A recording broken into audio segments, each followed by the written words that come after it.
in reviving the Balasore Lodge. So I would just quickly and very briefly go over what struck me as very interesting points from last week. What he firstly started off saying is that the spiritual evolution is not an upward path, but rather it goes in cycles. And the last 50 years has seen a lot of disturbance in civilization.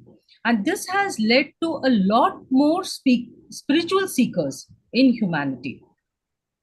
He also quoted Stephen Hawking and Heisenberg and saying that there seems to be an invisible world. As in their books, they say such things, and also that there's a lot of parallel in what they're talking about and theosophy.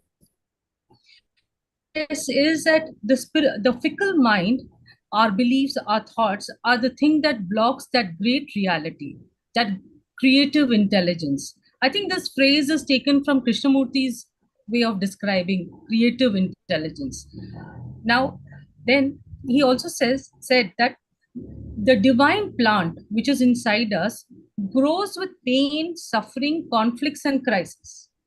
So I would like to ask him, does it not grow with happiness? So that is a question there. Then he also mentioned that faith, the hypothesis of faith is necessary because we don't know what is that. We all of us don't have the proof of that creative intelligence.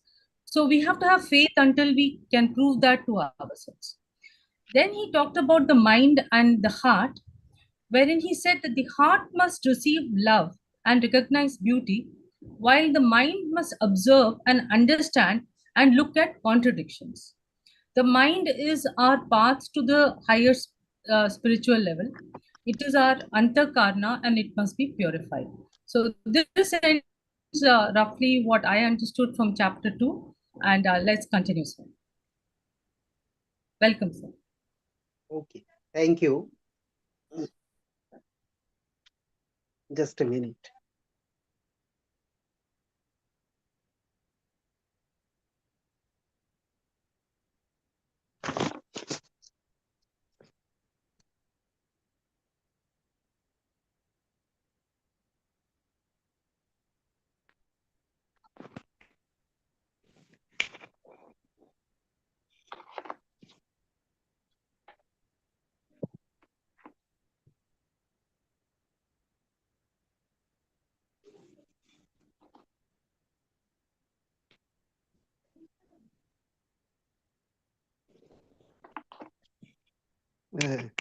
Sorry, instantly I had a disconnection and I restored it. Okay, good evening to everybody. Today we shall start with the chapter 3, which begins that how is the significant is our willpower. So the willpower is of supreme importance when we are pursuing our spiritual path. And it is one of the rarest of the rare gifts that we need to develop within ourselves. Unless and until we have not prepared ourselves sufficiently, this gift of willpower will not be given to us. In fact, it is not a gift, it is within us. And it is of supreme importance, as I have told you from the very beginning. And we need to develop this spiritual willpower, which in Sanskrit is called the Kriya Shakti. And what is this Kriya Shakti? The Kriya Shakti is the power of concentrated thought and will. So mind has tremendous power. And when we are diversifying our mind in different thoughts, in different material objects, in different type of aims and objectives, our focus get disintegrated. We need to concentrate our mind power on a single particular point. And if it is on a particular positive aspect of life, that is called spirituality, so gradually it develops our concentrations. And when the thought is concentrated, then automatically it is linked with the willpower. So willpower, not only we can say it is an ability to choose, but also it is a particular path which you have already chosen, and we have decided to walk in this path in spite of all sufferings, acts, agonies, impediments, in the midst of all attractions, in the midst of different type of obstacles that we do face. And it develops within us, not in one incarnation. It is wrong to say that we can instantly develop the willpower.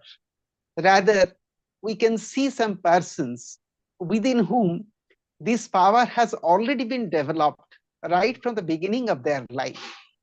So we can say that we develop this willpower not in one incarnations, rather in successive incarnations, depending upon our ardent aspiration to follow the spiritual path.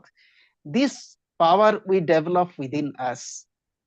And when it is developed, at that time, we can really focus our mind and we get a different type of power within us, in spite of all obstacles, to stand steady and work on this path of spirituality. And we can say at present, majority of the people, they are not having this power. And if some extent they are having this power, it is also not yet sufficiently developed within us. The problem lies not with the outside, the problem lies inside us. That means how much we are focused, how much we are devoted, how much we have the power of determinations to pursue this path of spirituality.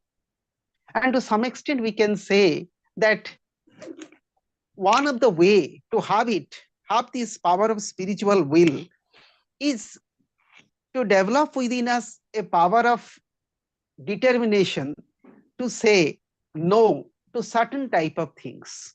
Unless and until we cannot say in a clear term no to certain type of abstractions, and if you have a compromising nature, if you have a very much a lazy approach, we can say we can go on this path in a gradually systematic way. At the same time, to some extent, I can allow my material objectives to get fulfilled, then this power will not come within us. So those who have already developed the power, they once upon a time faced the same difficulty which today also we are facing. So we must have that type of tremendous determination within us, just to say in a capital word no to certain type of things.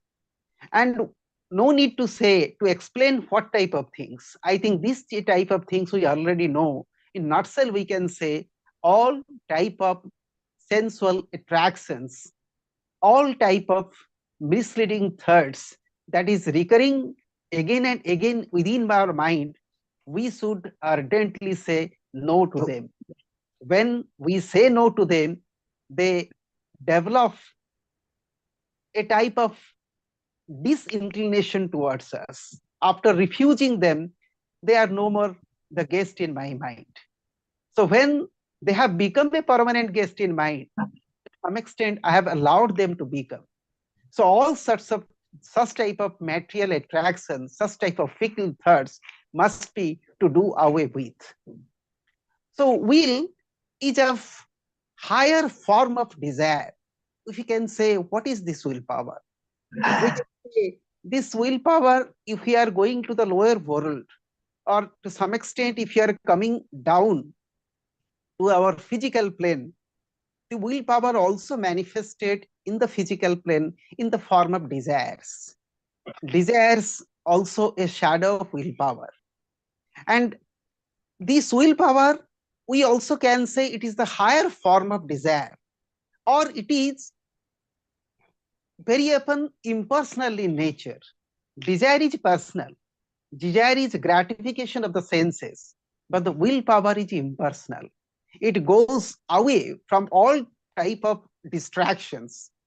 We can say that willpower is little bit altruistic. It is very much related to the finer particles at a finer world which I am having in my spiritual bodies. It brings us closer to my higher self. And it is opposed to all sorts of personal, selfish, sensual, or materialistic objects. So here the author is saying that we must try in our everyday life, in our every generation, if you are really serious to pursue this path of spirituality, how to develop within me this power of willpower. So, willpower is the intelligent ruling of the higher self. Through the willpower, the higher takes control of the lower. Very often we say, as long as the higher self has not taken control of the lower self, so I cannot have a spiritual transformations. My lower bodies cannot reflect the radiance and the beauties of my higher body. But how can my lower self will be obedient to the command of the higher self within us? It is only by this willpower. The initial stages of this developing willpower is practically difficult. It is one of the most difficult object or one of the most difficult path which we have chosen. Because when we are going towards spirituality, that means we are discovering, trying to come from periphery to center. Our journey is inward. And this inward journey, we face tremendous difficulty. What are the difficulty? The difficulty in the sense, the very moment I try to say no to these material attractions and objectives, they start dominating over me through different type of images, to different type of uh, attractions. They remind me certain type of things again and again just to impose their authority over me. But in the initial stages of life, developing this spiritual power needs a certain amount of determinations. And when a person already developed that, that means he has already overcome those type of distractions which might be happened to him once upon a time in his past life. And in the passage of time, the willpower gradually becomes one. It dominates over me. I shouldn't say it dominates, it 100% takes control over me. I can find that automatically body, my mind become a real disciple of my higher. What the higher say, I automatically follows that. I don't have any problem. Neither I search for any type of object that can satisfy my tongue. Rather, I am happy if anything I get, to some extent, I can fulfill my hunger. Neither my eye, nor my ear, nor my taste, nor my smell, nor my body needs any type of comfort. Rather, it becomes wholeheartedly a disciple of the higher. And when it happens, we can say that this power we have already developed within me. So, what we should do? So, we should deny desires and dispel our body or refuse our body any such type of comforts in such a way that ultimately it renders our passions and emotions completely willless, useless. So emotions have a greater attraction for us. Majority of the people are emotional. If anything touch them, their sensitivity, they are carried forward that. It is a serious distraction in the path of spirituality. So a person who has chosen to walk in this path of spiritual path, he must not be emotional.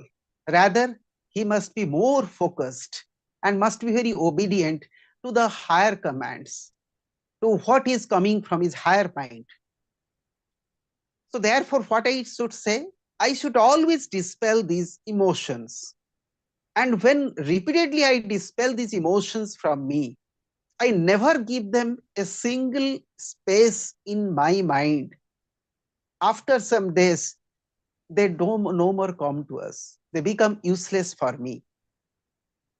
And therefore, Lord Buddha has suggested that we should adopt the middle path. It is because there are certain other paths to develop this willpower, which are, we can say, go to certain extremes. if I repeat the word penance, or if I say the word penance in Jainism, this is also one of the way in which we refuse our body any type of material comfort.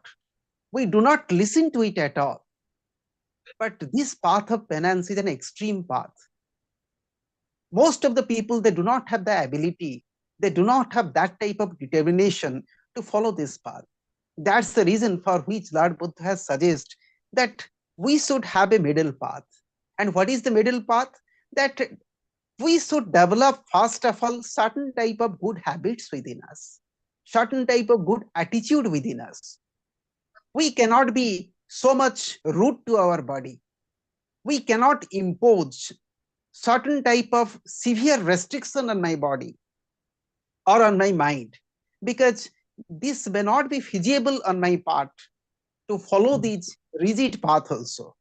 So as per Lord Buddha, we should adapt the principles of the Noble Eightfold Path, which he has suggested to us. So the first battle that we face within us is to obey the spiritual self which is within me.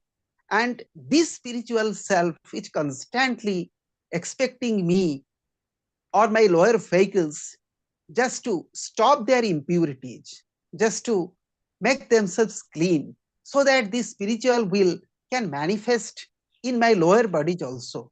We all have this spiritual will. It is not outside, it is inner, it is completely within me. So it is already illuminating, but this illumination cannot be reflected because of the opaqueness of the physical vehicles, mental vehicles, and the astral vehicles. So first of all, we need to make my lower self clean so that the higher illumination can find a reflection within that. So one aspect of this willpower is my habit of indecision. Most of the people, they have not taken a correct decision. They always remain in the dilemma of to be and not to be. They always find that this is good and that is good. Their perception is not clear. They don't have a clarity. Their decisions, they have not properly taken. They simply hang over. So such type of attitude actually not favorable to a person facing this. So as soon as I have taken a decision, and this decision has to be followed, and my lower self must try to adopt and to 100% follow this decision, and after some days it should have taken so much seriously that it can be reflected in my day-to-day attitude, in my uh, different type of activities, and also in my character. An undecided person always runs here and there. He seeks advice from others, which mostly he doesn't follow. So therefore, here the author has said that always running or going here and there, always seeking advice of many people, always reading many type of text to create within us certain confusions. So these confusions do not allow us to go further. So we must have a clarity, and we also must have a proper and sound decision that in which way also I should proceed, depending upon my approach, attitude, because every person is unique. Every man is unique. His behavior is unique. His character is unique. His thoughts are unique. So accordingly, one also should choose a particular path which is suitable for his spiritual unfoldment. But he has to choose it. And once he has chosen, he has to stick to it. He shouldn't repeatedly change the path. So one shouldn't allow oneself to be influenced by others except by one's own divine will. That is also very important. Very often we find some people are having weak mentality.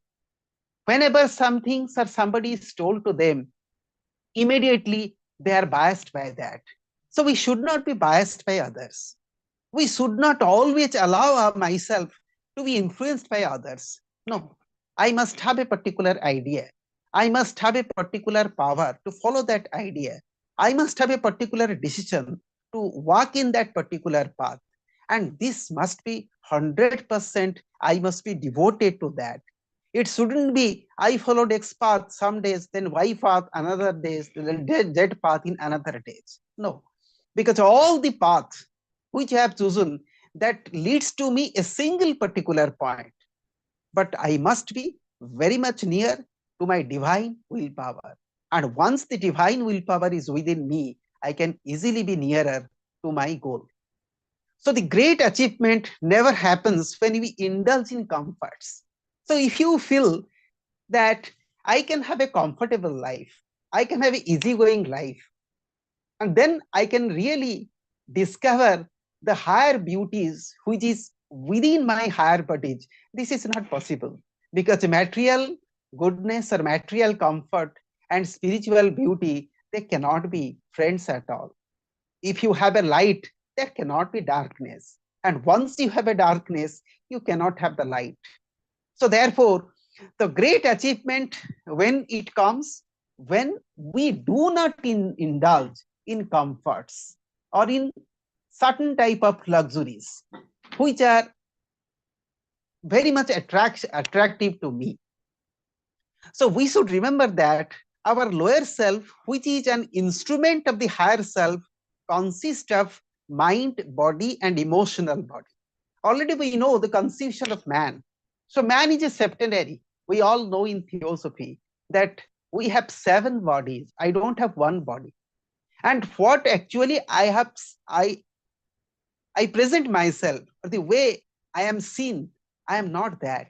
Because somebody can see my body, somebody can see the color of the skin, somebody can see my physical features, but one cannot see the beautiful divine bodies, the shining glory of my higher auras, which is also hidden within me. So, what is this physical body? We have already discussed this physical body is nothing. It is just an instrument. It is just an medium through which the higher works itself. And this instrument should not be governed by emotions. Emotions are there. It works in a particular plane. We know in the astral plane, we have an emotional body. But this emotional body is a disturbance. It is a distractions. And once this emotional body becomes an obedient child, once my physical body becomes very much attached to my higher self, then it will be easy on my path to tread in this path of spirituality. So physical body is subjected to distractions. We know that when it is severe cold, I need something, I need some comfort to cover my body. So to cover my body is a necessity. So I must protect my body against coldness. But if I see that I must have a luxury in coldness, then I am falling prey to my body attractions. So I should always follow the requirement of my body, but I shouldn't follow the comfort of my body. So only by establishing our connection with the inner self, we can transform our lower self. So how my lower self can be transformed? Because unless and until I am not transmuting or transforming my lower vehicles to reflect the glories of the higher, I cannot be a spiritual person. Because everyone is a spiritual person in this divine plane. I have told you in the very beginning, and the author has written, all of us are pure divine, but all of us are not reflecting that divine radiance in our lower bodies or in our lower vehicles. So spirituality means that transforming my lower body so that it can 100% be an instrument in which the higher can express itself. And we all are expressing it. In a certain extent, we can say in this evolutionary track, we are all treading the path of spirituality. But when I am cooperating with this system of evolution, when I am purifying my physical body. So then this transformation is easy. So then I can really be called that I am changing myself. My approach is changing. My attitude is changing. And to some extent, the divinity within me is reflecting itself in my every action, in my every thought. So the right choice and the power never to be discouraged as very necessary process, because this is a very slow and steady process.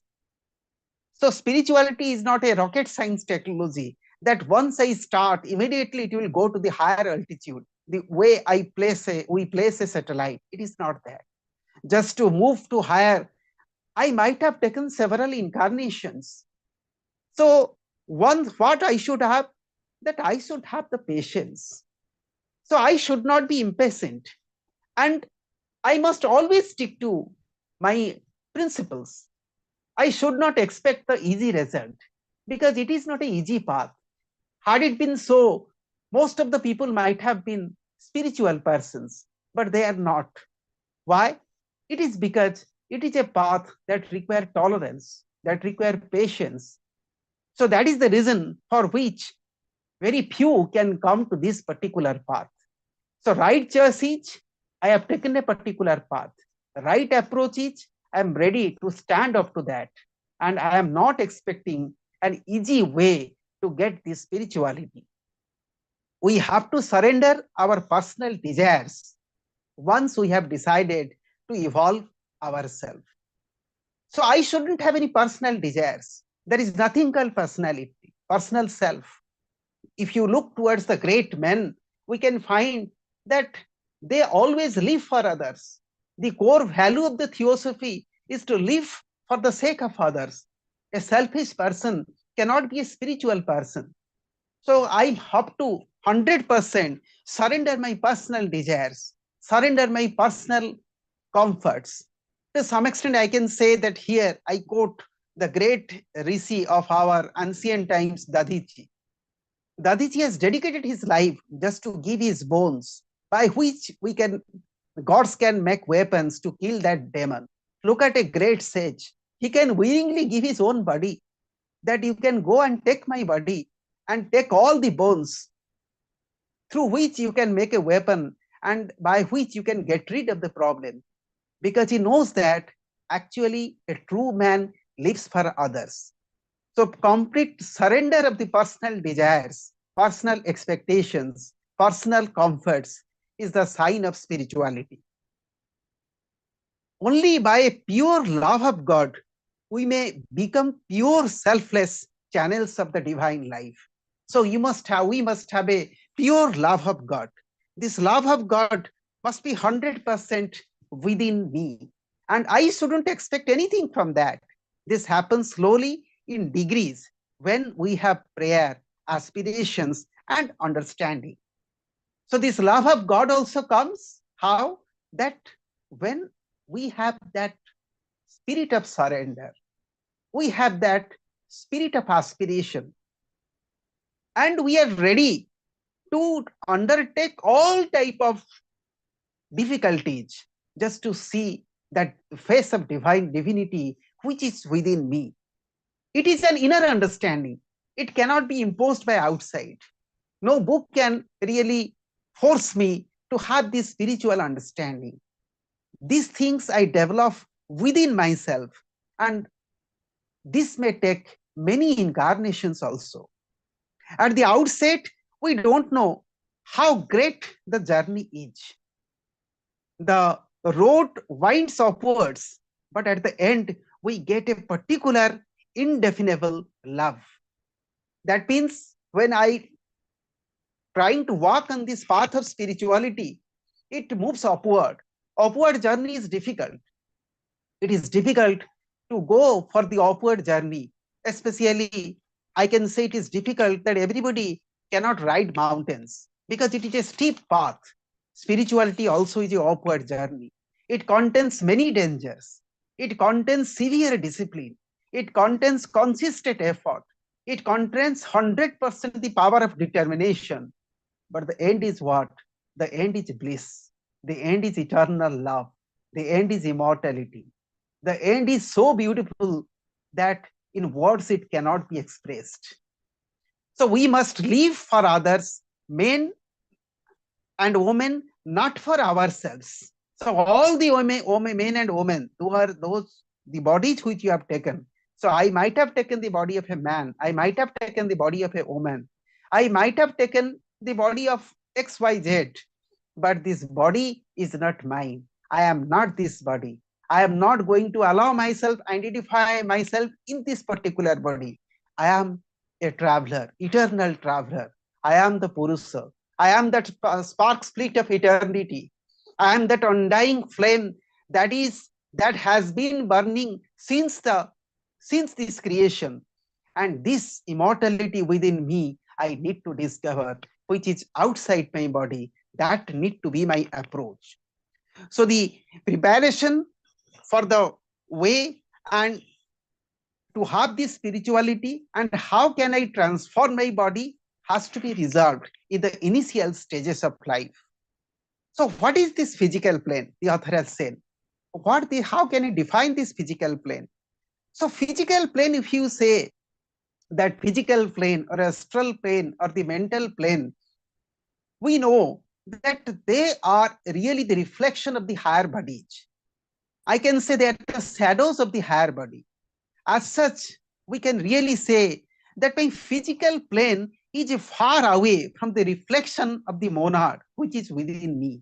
My monad dwells in the highest plane, and my physical plane is the lowest plane. So the divine rays of the monad may not be always come, or the rays of the monad may not always shine on this physical plane, may shine, may not shine.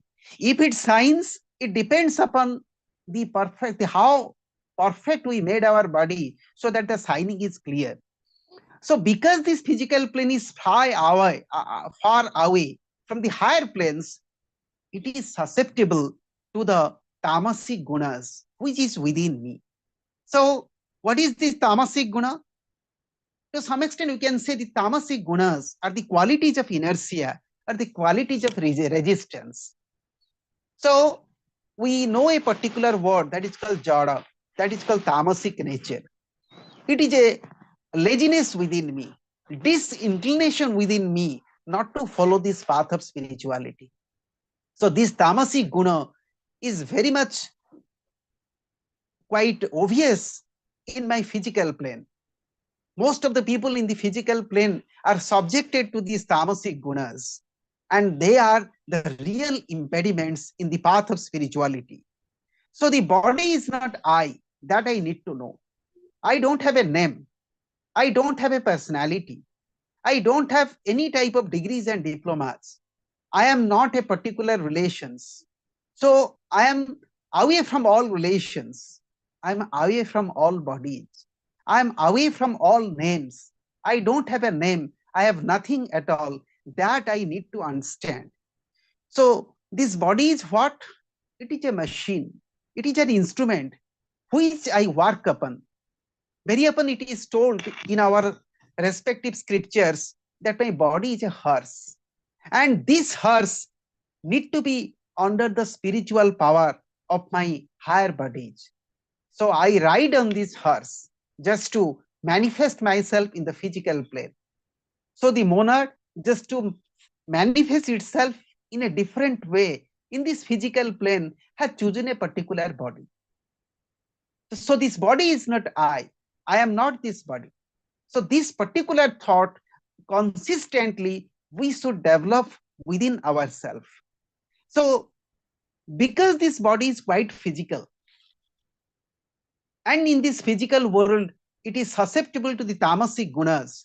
So that is the reason for which this body might have or may have many animal instinct, which is mostly governed by the kama manasa.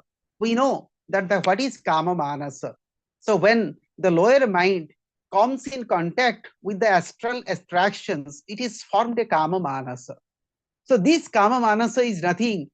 It gives expression to all the animalistic tendency, to all the animalistic instincts, and they are distractions. They delay my spiritual path. They delay my grand vision of the spirituality. I must not listen to them. I must have taken control over them. How? That my body must be pure. And how my body can be pure? How my body can be away from this elemental consciousness? And what is this elemental consciousness? This elemental consciousness operates in the astral level. It creates so many type of sensual or attractions thoughts within me. It is a self-indulgence process in which I wrongly see certain objects as the matter of beauty. No, I have to discard that. How? When my body actually becomes pure. And we all know that human body has miraculous power. When we discipline our body, so the higher powers which is sleeping in our body gradually gets awakened. It raises its dullness, it gives up its dullness and takes control of my body. And this higher power is what? So it is a creative intelligence which is also within me.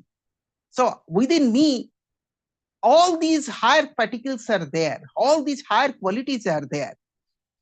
And also my body has another thing. It is called a self-healing tendency. In the naturopathy, they do say that when we do not accept any disease, when you do not pay any attention to it, when you do not think about it, when you do not allow us to dominate by this, the disease automatically goes away from the body. Why?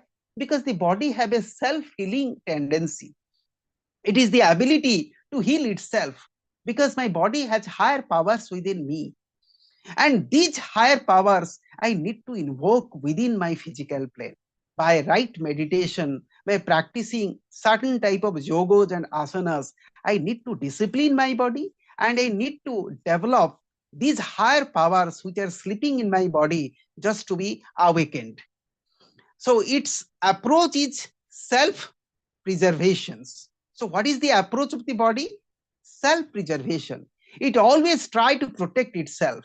We know the autonomous nervous system of my body. If something happens, it automatically takes control over me. It automatically rules over me. It automatically relieves my body from all sorts of pains, from all sorts of disease. So this self-preservation of the body need to be positively protected.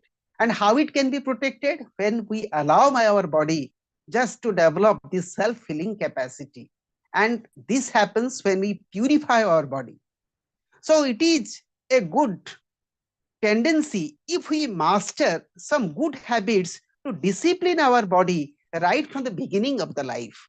I need to say that we need to understand that right from the beginning of the spiritual life, I cannot be extremely rigid approach to my body. I cannot follow the path of penance or certain type of restrictions which are written or which are prescribed in certain type of religions.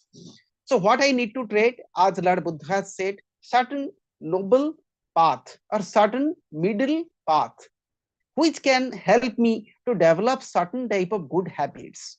So all habits are bad, but I must have some good habits just to eradicate my bad habits. So right from the beginning of my personality or in the very inceptions in my physical life, if it is possible that I have some good qualities, I have some good habits. So these good habits will help me to master my lower qualities or to discipline my body. So what is the approach? The approach should be that my body should get rid of all tamasic and rajasic qualities for spiritual development. We know that tamasic, rajasic, all these tendencies, they are impediments. They need to be completely dispelled. They need to be completely taken control. And when we totally dispel them, when totally we drive them out, at that time, the finer particles within me or the inner illuminations which is going on within me, it comes out. And through the good habits, to certain type of yogas and asanas, I can take control over these tamasic qualities. It gives me the willpower to eradicate my rajasic qualities. So we must have spiritual will to overcome some other emotional problems that is called frustration or disappointment. We know that when we rigidly follow the path of spirituality, very often disappointment do come. Some people, they feel that they cannot have that grand vision of God. They fell and they come out of their spiritual path thinking that their life is a failure. But this is not that. We cannot have an easy approach, which the author has said right from the beginning.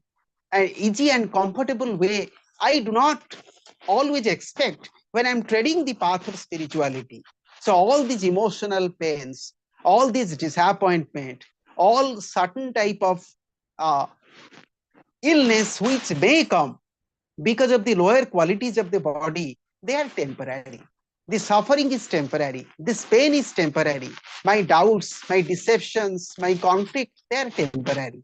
So I must have the patience to tolerate them because the time comes, automatically they will go away. And I can have that grand vision of that oneness, of that great reality.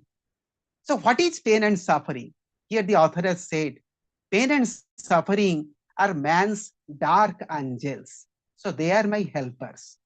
So they appear quite destructive, but actually they are not destructive. We can say pain and suffering means it reminds me that how I am not adopting the right approach. It is a reminder through this pain, through suffering, through agonies, through anxieties, through disease, the nature reminds me that you are not in the correct path. You are not in the right way. So when I understand that I am wrong, this particular path is wrong, at that time, I don't have a suffering, I don't have a pain. So they help us in the path of suffering and purifications. What help us? This understanding, this spiritual understanding help us. That what is the reason for which we are suffering? Practically, we don't have any suffering at all. Suffering means I have a wrong idea. I don't have a right understanding. And initially, purification do comes out of suffering. Because when I deny my body some material pleasure, when I deny my mind some amount of immediate thrill, it tells me that how I am sorrowful. The mind tells me that you will be sorrowful if you do not allow my lower qualities just to dominate over you. So that is the reason for which easily I become susceptible to my lower qualities. But no, I shouldn't listen to that because initially the path of purification or the path of cleanliness, mental cleanliness may have certain type of suffering, may have certain type of pain. But here the author has said that I must allow these pain and suffering just to happen because this is the right way. They are the dark angels that reminds me that in which way I need to have a self correction. So one should be also a vegetarian if we are treading the path of spirituality. So I must have proper discipline over my body. So human body practically is meant for the vegetables. We don't have that type of system in my body, biological features in my body, which can make me carnivorous. So we are, as a human being, I must restrict my food just to the vegetables because one thing that I should have the love for others. Everything I must love.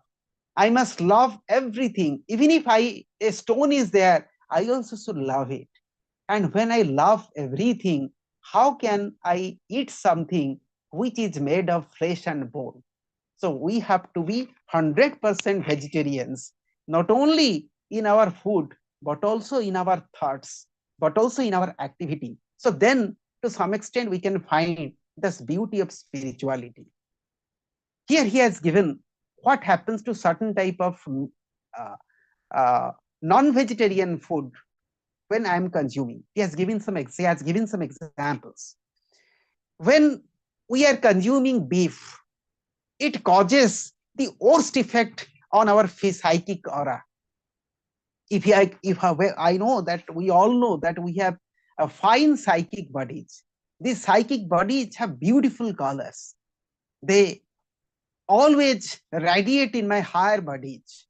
But when I'm consuming certain type of meat, or when I'm consuming the beef, it dulls my psychic power. It dulls my psychic aura. And also, it has a negative impact on my brain centers.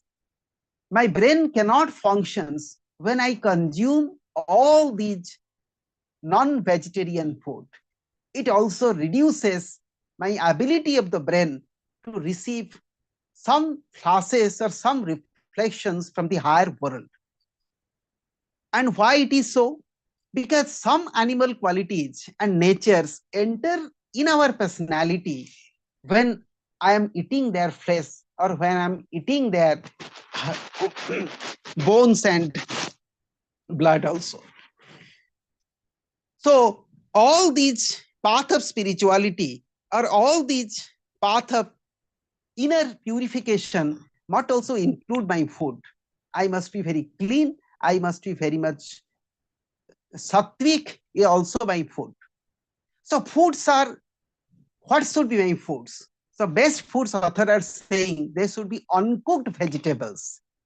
What grow on grounds. So if I have some fruits which are uncooked, that directly coming out of the vegetables, they are the right food I should take. Because unnecessarily certain foods are there that need not be cooked. Why? Because I need something which easily my body can digest, which easily can help my body to preserve itself. No need to cook it. So the best vegetable foods are the uncooked foods which directly grow on trees. All intoxicants such as alcohols, smokings should be given up right from the beginning of the life. I must not be a victim of these intoxicants. A person who is smoking, a person who is drinking, he do not have a correct nerve system, a weak nerve system. His body metabolisms are not good enough to reflect the vision of the higher qualities. All intoxicants, whatever it may be, they must be given up. So I must have severe restraint on my food.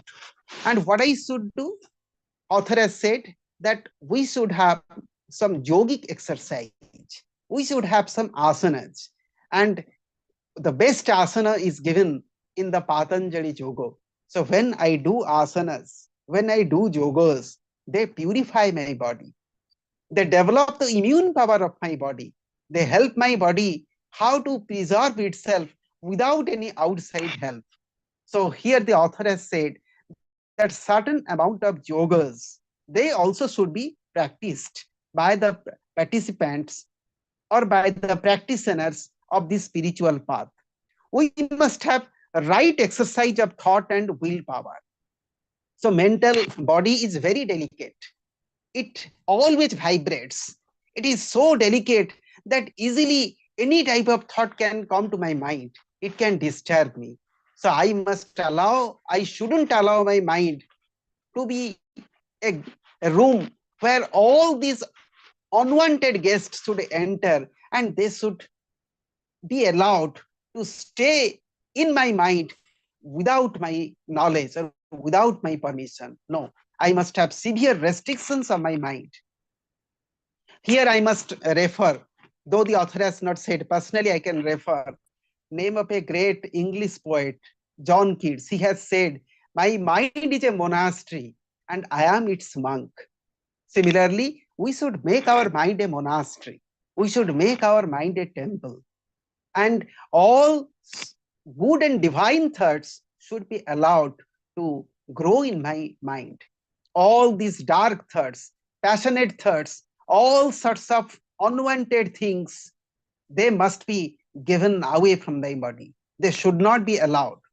And this happens, as I have told you right from the beginning, if we have a tremendous willpower. So what should be my approach to life?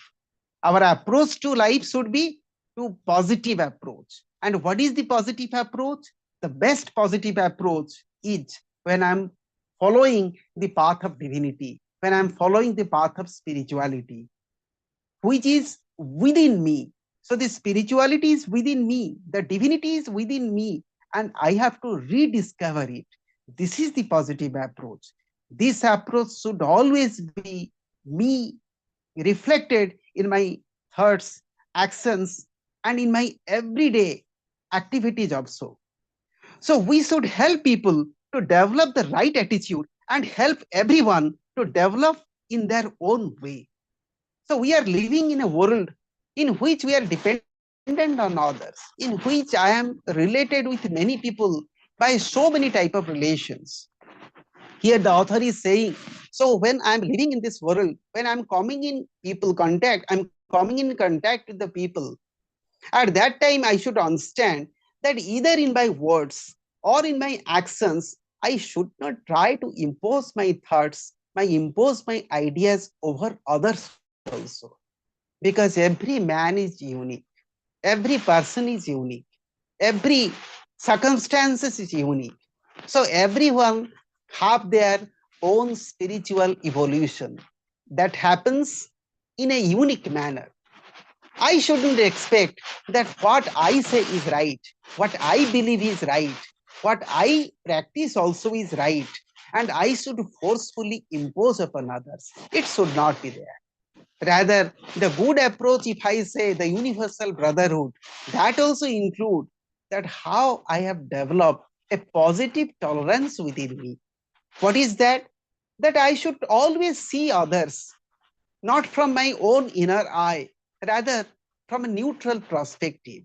I should create a comfortable atmosphere for them so that that atmosphere may be helpful to them to develop the sleeping very beautiful powers which are inherent within themselves.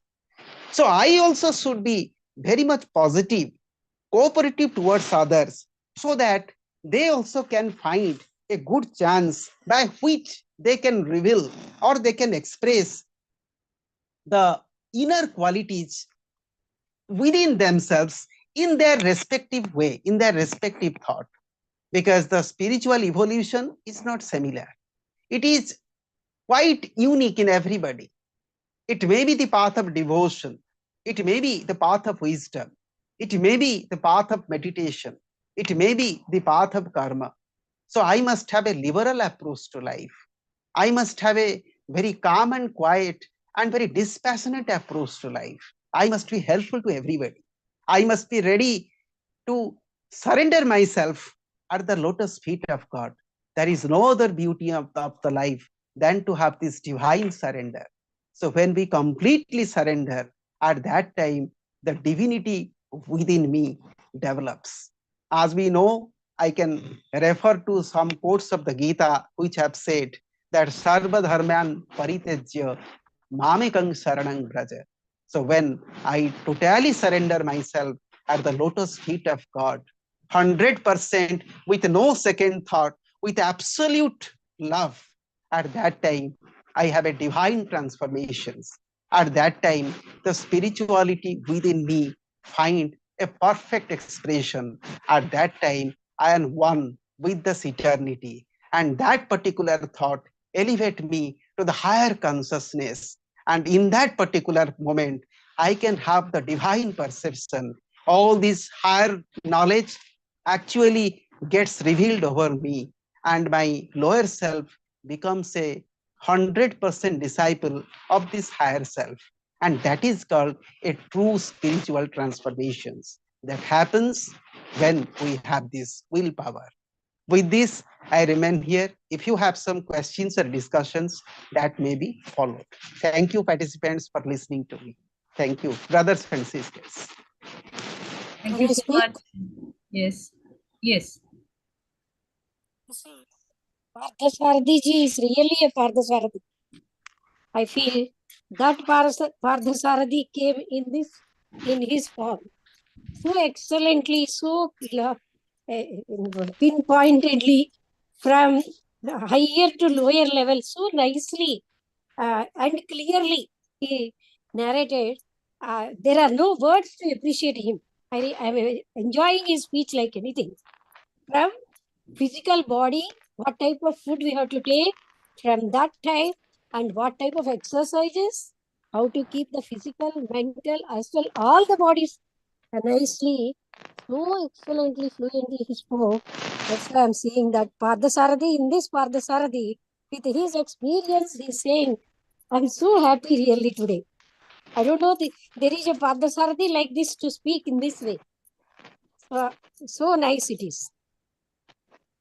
Thank you. Thank you, sister, for your good comments.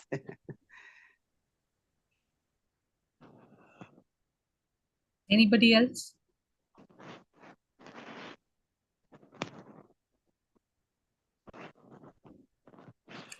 I'll just like to say one thing, sir. Like this aspect of spirituality, or what Krishnamurti calls creative intelligence, is both of the heart and the mind, is what Krishnamurti says. So one mustn't lose one's feeling in a matter. Sometimes a feeling is more useful than our thinking process in any matter. So if you take up a matter and you say, okay, what am I feeling about this thing? That actually might be more closer to the truth than the thoughts you have. You know, that's what he calls, he says that creative intelligence is both the heart and the mind. You combine your feelings and your thoughts, and that understanding is creative intelligence. I think that's one point. Anybody else would like to say something? Otherwise, we can end. When Krishnamurti ji is saying when heart and mind means with total attention. With total attention, with all your body, senses and everything. He meant, I feel whenever JK is saying heart and mind, like that. And I think he covered that point also in another other way. Yeah. Total attention is like being completely, so when you're completely aware like that, then you're also aware of conflicts. You're also aware of all the, emotional problems. So you have to resolve those things. The spiritual path is not a wishful thinking. It's a lot of hard work because one has to work out a lot of things. No, I just simply add what you have said. Feeling is more important.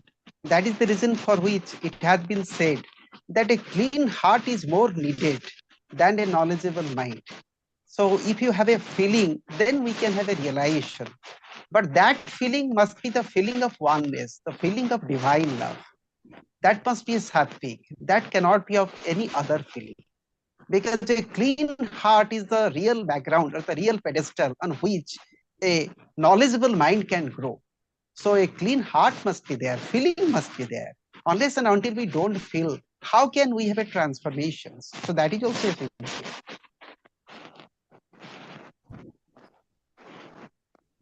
Professor C A Shinde. Thank you, sir. Sarangi, the Partha Sarangi very nicely explained all that practicality he has explained us, and I must congratulate him giving such a beautiful lecture. I enjoyed.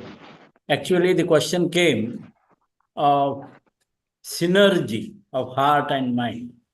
Energy of heart and mind should become one.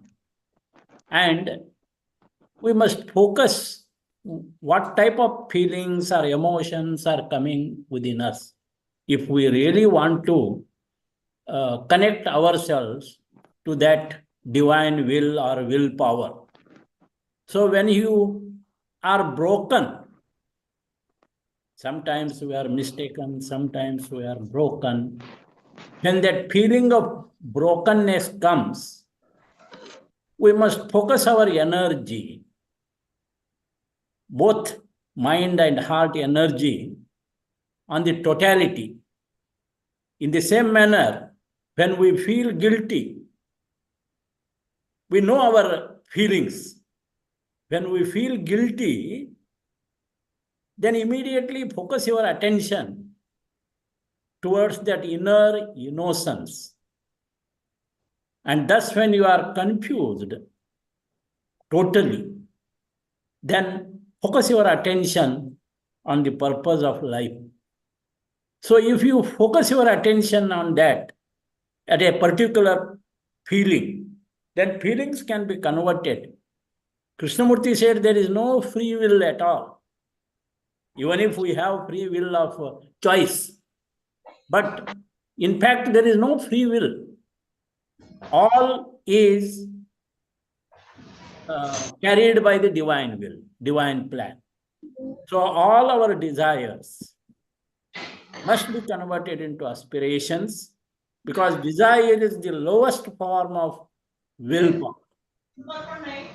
Willpower is the highest form, desire is the lowest form. And we know our desire, we know our feelings, so we can use our uh, intellect and heart feeling together.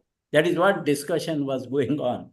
Yeah, synergy, synchronization of the heart and mind is essential factor in tapping that willpower, which is the highest power within us, that we call as the intelligence, which has got no choice. Thank you. This is what I want to add. Nothing more, but I congratulate Vimalji also to she said rightly of synergy of heart and mind. Thank you, sir. Sheetal ji, you are unmuted. Do you want to say something?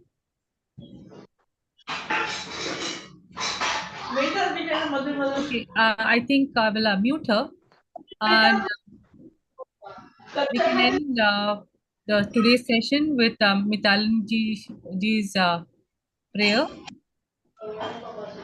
Mr. Mitalini ji, please come. I'm not able to mute Namaste to all. Namaste.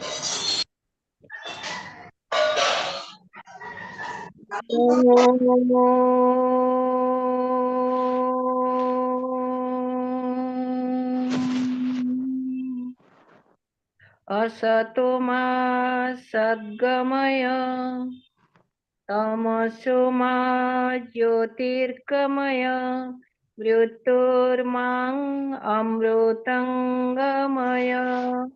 सर्वे भवन्तु सुखिनः सर्वे सन्तु निरामया सर्वे भद्राणि पश्यन्तु न कश्चित् दुःखभाग् भवेत् ॐ शान्ति शान्ति शान्ति